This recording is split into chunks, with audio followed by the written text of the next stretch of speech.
بسم اللہ الرحمن الرحیم۔ السلام علیکم سامعین کرام، آج کا جو واقعہ آپ کے سامنے پیش کرنے جا رہی ہوں یہ بیان کیا ہے صدقہ بن مرداس نے۔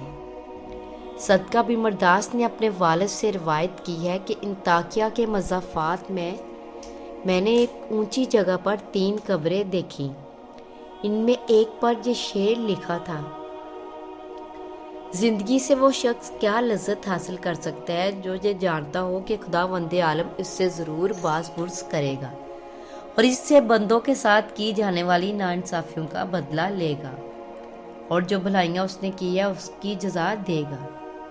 دوسری قبر پر لکھا تھا: کیا لذت پائے گا وہ جو یقین رکھتا ہو اس بات پر کہ اس پر موت اچانک آ جائے گی، اس کی ساری بڑائی اور ملک چھین لے گی اور اس گھر میں ملائے گی جس کا وہ مستحق ہے۔ تیسری قبر پر لکھا تھا: کیسے مزے لوٹے گا وہ جس کا رخ ایسی منزل کی طرف ہے کہ جس پر اترنا جو نوجوانوں کو بوڑھا کر دیتا ہے، جو چہرے کے نقوش کو بہت جلد مٹا دیتا ہے، جس کے جوڑ بسیدہ ہو جائیں گے۔ یہ تینوں قبریں ایک صف میں کوہان کی شکل میں بنی ہوئی تھی۔ راوی کہتا ہے کہ میں ایک بوڑھے کے پاس جا کر بیٹھ گیا اور اس سے کہا: میں نے تمہاری بستی میں ایک عجیب بات دیکھی۔ اس نے کہا: کیا دیکھا؟ میں نے واقعہ بیان کیا۔ اس بوڑھے شخص نے کہا: ان کا قصہ اس سے زیادہ عجیب ہے جو تم نے ان کی قبروں پر دیکھا۔ میں نے کہا: سناؤ، کیا واقعہ ہے ان کا؟ اس نے کہا: یہ 3 بھائی تھے۔ ان میں سے ایک بڑا عہدیدار تھا جو بادشاہ کے ساتھ رہتا تھا اور شہروں اور لشکروں کے انتظام پر مأمور تھا۔ دوسرا ایک مالدار تاجر تھا، وہ بھی بادشاہ کے خاص لوگوں میں سے تھا۔ تیسرا ایک عبادت گزار شخص تھا جو عبادت کے لیے اپنے آپ کو فارغ کیے ہوئے تھا۔ اس عبادت گزار کی موت قریب آئی تو اس کے بھائی اس کے پاس جمع ہو گئے اور وہ سلطان کے مصاحب ہمارے علاقوں کا والی تھا۔ عبد الملک بن مردان نے اس کو والی بنایا تھا اور وہ ایک ظالم جابر اور لٹیرا تھے۔ جو دونوں بھائی اپنے عابد بھائی کے پاس جب آئے، اس کا آخری وقت تھا، دونوں نے اس عابد سے کہا کہ کچھ وصیت کر لو۔